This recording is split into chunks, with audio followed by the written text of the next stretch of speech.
Bienvenue dans les dessous des bibliothécaires. On fait la suite de la rentrée littéraire avec quelques romans triés sur le volet, mais des romans qui sont un petit peu plus confidentiels par rapport à ce que vous a proposé mon collègue la semaine dernière. J'avais envie de vous parler de j'ai pas le livre, il va apparaître ici. Il neige sur le pianiste de Claudie Hutzinger. C'est une autrice dont j'ai beaucoup apprécié certains de ses romans précédents, et on retrouve dans Il neige sur le pianiste cet univers très feutré, presque mélancolique parfois, le tout servi par une langue qui est juste magnifique. On pourrait reprocher à ce roman justement peut-être un poil trop d'intimité qui finit par être parfois un peu too much, un peu angoissante paradoxalement, mais tout de même un très très beau moment de lecture grâce à la plume magnifique de Claudie Hutzinger.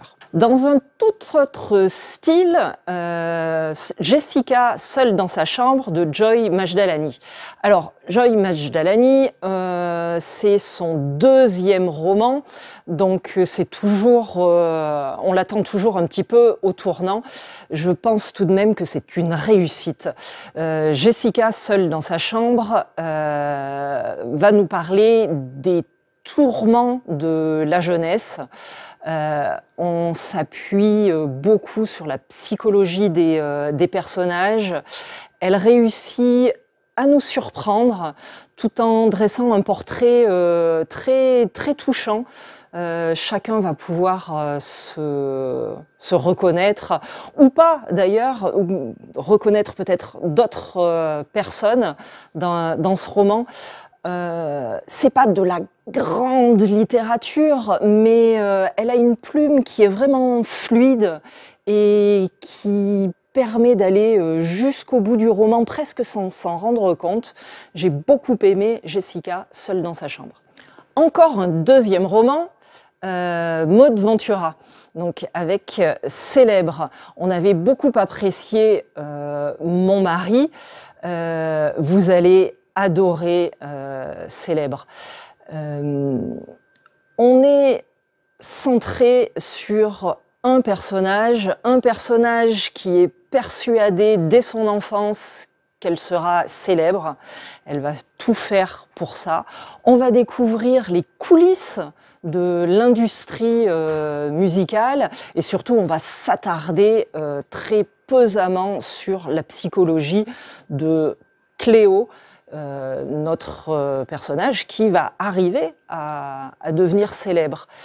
Elle est odieuse, elle est autocentrée, parfois jusqu'à la caricature. On adore la détester.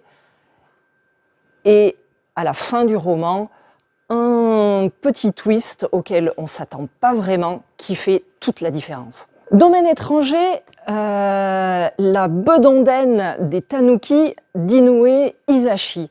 Alors là, on triche un petit peu, c'est une réédition. Mais quel bonheur! Si vous cherchez du dépaysement, je pense qu'on ne peut pas faire mieux.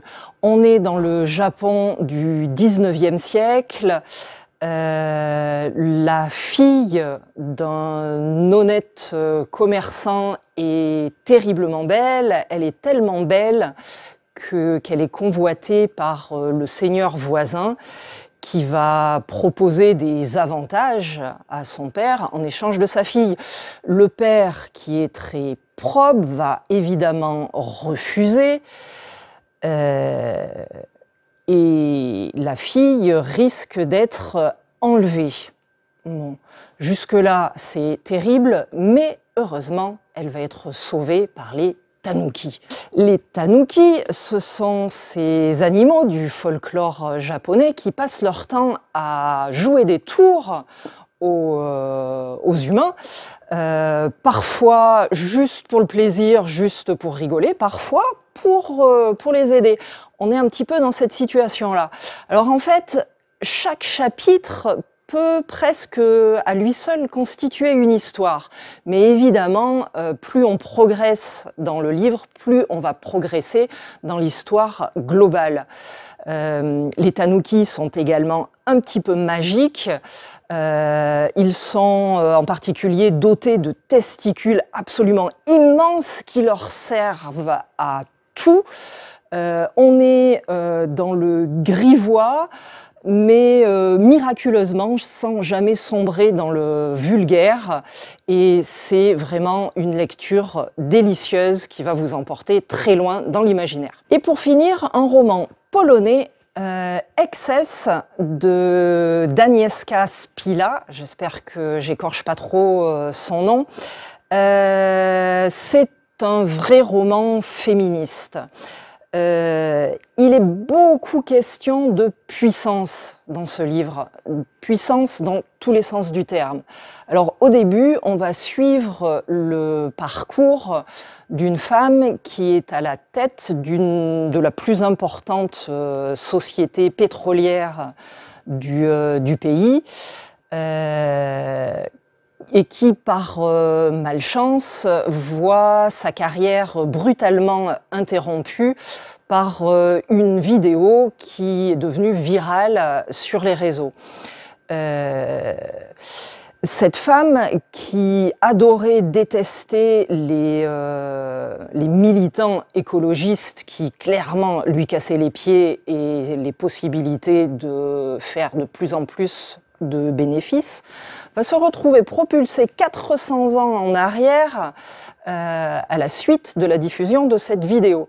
Et là, elle va découvrir un monde totalement différent du sien à travers une communauté de femmes qui a choisi de vivre en marge de la société pour adorer la terre-mère. Dès lors, on va alterner des chapitres qui parlent du monde contemporain et d'autres chapitres qui parlent de ce monde d'il y a 400 ans. On va jusqu'à mettre des petites lettrines sur les chapitres qui parlent de cette époque-là. C'est très bien construit, c'est très bien mené.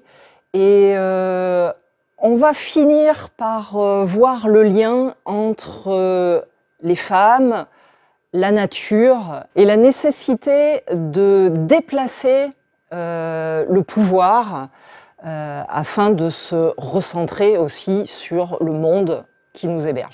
On continue bien sûr les lectures et on ne manquera pas de vous parler de nos prochains coups de cœur ou peut-être des romans que nous n'avons pas aimés durant cette rentrée littéraire. À très vite dans les dessous des bibliothécaires.